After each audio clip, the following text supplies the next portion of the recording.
The Jackson History Show is making its way to the Artscape in Cape Town. The production is a celebration of the life and talent of the King of Pop, and this of course shared during his life. This experience will take audiences through MJ's journey from right at the beginning of his Jackson 5 days onward into the 21st century. Joining me now to share more on this production from our Cape Town studios is publicist Clayton Moraa. Clayton, good morning. Thank you very much for joining us. There's something special about Michael Jackson. Years after he's died, people are still fascinated by his story, about his life, by his music. Is that sense you're getting?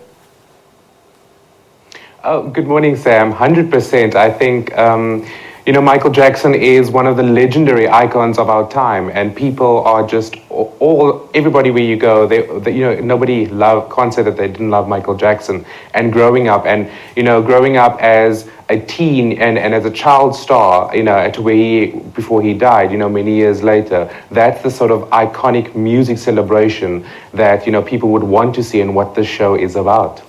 Clayton, where do you pick up his story? Because in the intro we talk about his days with the Jackson 5. There were massive highlights there.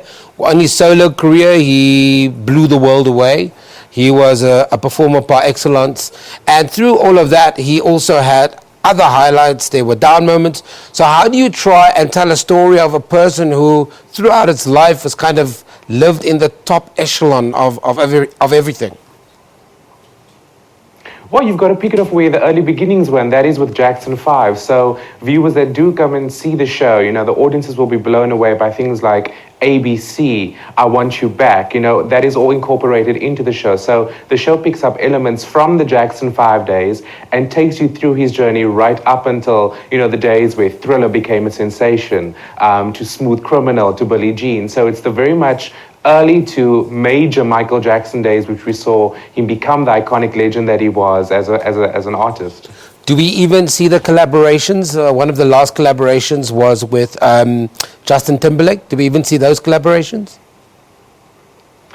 Unfortunately not. We're keeping it in the whole sense of the nostalgia. That's why the history element is incorporated into the title of the show. So it's the main reason why people fell in love with Michael. So from the early days, what people will see is that the sort of concept that Michael Jackson tried to bring out with This Is It, that will be the focus and the inspiration for the Michael Jackson History Show when it debuts this week at Artscape from Thursday evening onwards. So the show runs from the 19th up until the 29th. At Artscape every night. So people will definitely be bedazzled with amazing costumes. You'll see him do, Billie Jean outfit. He'll do the moonwalk. It's just literally everything Michael encapsulated with a live band, live performances, and the star D'Antonio is South African born. It's the first South African that is in this tribute show because it's produced from an international production company and they're bringing it to South Africa. So it's very much home ground advantage for D'Antonio, who plays the role of Michael, and the first time they're bringing it to Cape Town. Talking about D'Antonio, I was telling Lebo a little bit earlier, I don't know how fortuitous it was, but at 4 o'clock this morning, I was watching videos on YouTube of Michael Jackson impersonators. As far as impersonation goes, we often forget that the guys who play Michael Jackson are artists in their own right. Where would you rate D'Antonio?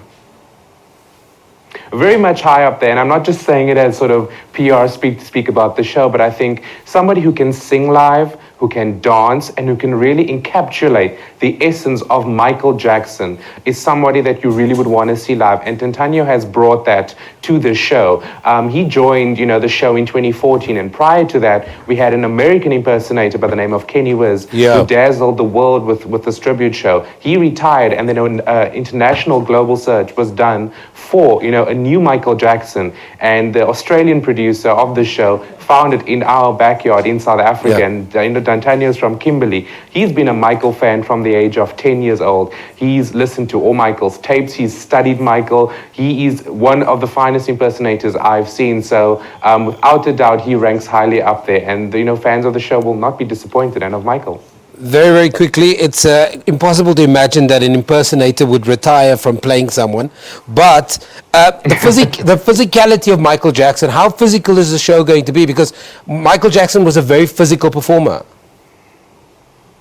Correct. There are 13, stage members and cast members in the show, 5 of which are singers, 4 of which are backup dancers, and then, D'Antonio himself, performing. Everybody performs live. There's no backtrack. So the intensity and the pressure to perform live and execute as an impersonator, what the essence of Michael Jackson was, there's high energy. And, just putting on the makeup itself to transform, D'Antonio from himself to being Michael is a lengthy process. It's at least 3 to 4 hours every day. So with that high energy and the level of singing and dancing talent is what is necessary to bring the true Michael Jackson iconic experience out. And this is what will happen in the Michael Jackson History Show. Clayton, thank you very much from our Sea Point studios, talking about the Michael Jackson History Show running from the 19th to the 29th of January in the Artscape. It's going to be cool. I want to meet somebody or a musician who say I was never inspired by Michael Jackson.